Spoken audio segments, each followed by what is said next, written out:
bonjour à tous. Donc, nous, on va pas parler de locataires, on va parler d'accédant à la propriété. Peut-être pour vous dire que la COP Foncière donc, est un organisme de foncier solidaire qui va fêter ses 8 ans le mois prochain. Pour revenir un peu en arrière, la COP Foncière a été créée à l'origine par 12 coopératives HLM qui ont créé donc cet organisme de foncier solidaire qui n'est pas organisme HLM en tant que tel, et dans l'idée de mutualiser leur outillage pour produire ensemble des logements en bail réel solidaire. Ils ont progressivement ouvert le sociétariat, puisqu'une coopérative, une SIC en l'espèce, a des collèges multiples et un sociétariat multiple. Et donc, de 12 coopératives à l'origine, on est aujourd'hui 25 organismes HLM, 10 collectivités territoriales franciliennes, des partenaires et une centaine, même bientôt plutôt 200 acquéreurs qui sont sociétaires de notre coopérative. Et tout au long de la croissance et de l'évolution de la COP, s'est posé la question de faire vivre cette dynamique coopérative et de donner du corps à ce statut qui est la COP et de créer à l'intérieur de notre organisme de foncier solidaire une réelle dynamique entre les différentes parties prenantes, qui soient les collectivités, les habitants et les opérateurs. Pour ça, on a d'abord ouvert nos instances à travers notre conseil d'administration, laisser réserver des places aux collectivités, réserver des places aux acquéreurs. Et puis, on a aussi créé des instances non statutaires dédiées, des comités un comité pour les collectivités, un comité pour les acquéreurs qu'on appelle le comité des bénéficiaires. Mais on sent bien que ces comités finalement peinent à exister et qu'on a besoin de recréer une demande qui vient, non pas qui descende pas de la COP foncière, mais qui viennent des membres et des personnes attendues dans ces comités. Et donc pour ça, on a choisi d'engager une démarche et qu'on est accompagné par Patrick Norimberg pour la réaliser, pour aller vers nos différents sociétaires et ensemble faire émerger des besoins. Le premier objectif qu'on s'était fixé, donc on a lancé la mission il y a un peu moins d'un an, c'était l'animation de notre assemblée générale qui arrivait en mai. Et donc on a fait tout un travail sur la première partie de l'année pour amorcer ce travail-là. Et c'est Patrick qui va vous le présenter. Merci. Alors cette méthode aller vers, écouter, dynamiser, c'est effectivement les mots-clés. Il s'agissait dans un premier temps d'impulser une réflexion collective, notamment avec le conseil d'administration et les différents acteurs décisionnaires, d'accompagner l'équipe aussi dans sa mission de communication et puis de relation avec les bénéficiaires en particulier, mais aussi les collectivités, on le verra ensuite.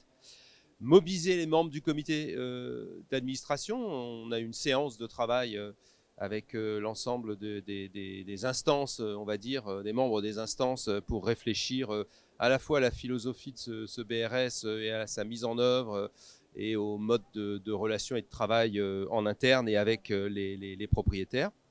Voilà. L'idée était de faire vivre aussi des nouvelles pratiques dans le faire avec, et puis de faire partager en fait avec les bénéficiaires le débat autour des valeurs que porte la coopérative, qui sont des valeurs fortes. Vous savez que le BRS permet à des personnes qui n'ont pas de revenus suffisants de pouvoir accéder à la propriété. Et puis, ça permet effectivement aussi de lutter contre la spéculation foncière. Voilà. Alors, la démarche, informer, proposer, désigner, écouter et dialoguer. Voilà, c'est tout ça en même temps. Ça a commencé donc par une rencontre des instants, je l'ai dit très brièvement tout à l'heure, c'était en mars de cette année. Un moment de travail intéressant, de réflexion partagée.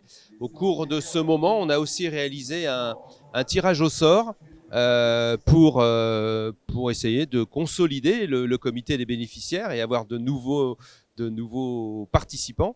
Voilà, le tirage au sort a été plutôt bien vécu par les bénéficiaires que j'ai pu rencontrer d'ailleurs après dans leur résidence. Tous n'ont pas répondu positivement, mais c'était important et ça a permis en tout cas de nouer une nouvelle relation avec les copropriétaires et d'expliquer la démarche que nous voulions mettre en place. Le nouveau comité des bénéficiaires à la suite de cela s'est mis en place avec 8 personnes qui n'avaient jamais jusque-là participé à ce comité Et puis des questions sont venues en débat rapidement. C'est quoi être copropriétaire finalement dans ce dispositif, comment on peut agir dans notre copropriété, la vie collective de la copropriété a été aussi abordée, les questions aussi liées à ce dispositif sur la revente, des choses de ce type-là. Au final, il y avait trois sujets.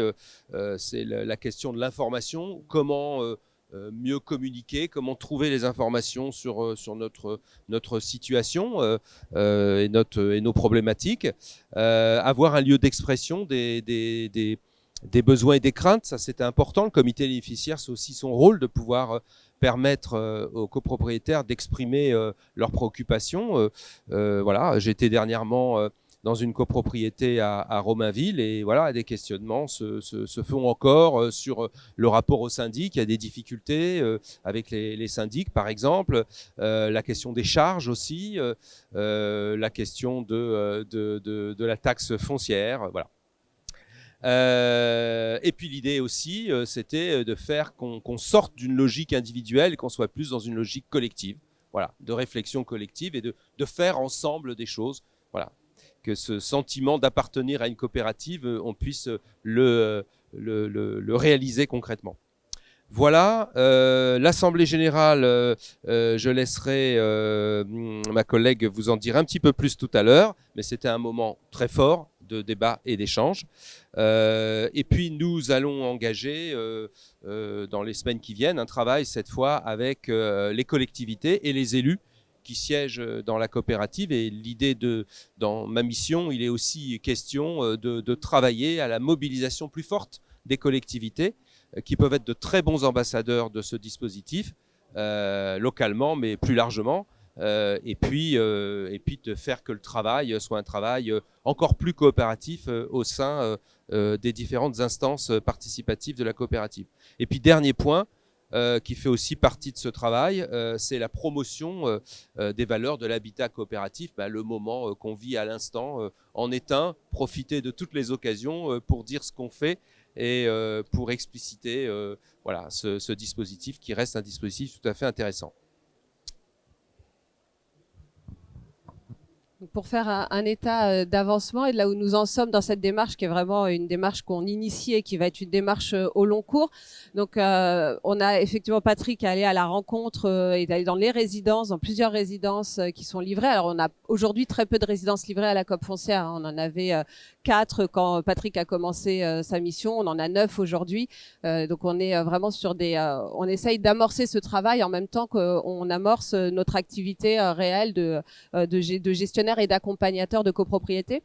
Donc on a rencontré les bénéficiaires avec ces visites de résidence et donc notre assemblée générale qui a été un temps important de notre démarche a été vraiment structurée. Alors pas la partie statutaire, mais la partie ouverte a été vraiment structurée autour des besoins et des questions qui avaient émergé des habitants, des propriétaires lors de ces travaux et des comités des bénéficiaires. La première qui était très forte restait sur la question du statut du BRS, de finalement quand on est propriétaire en BRS, qu'est-ce qu'on est plutôt propriétaire, plutôt locataire, un peu les deux. Et donc on a eu ce sujet-là qui revient très régulièrement, qui pose des questions dans les vies des copropriétés sur le qui fait quoi, la place et le rôle de l'organisme de foncier solidaire, donc de la COP foncière.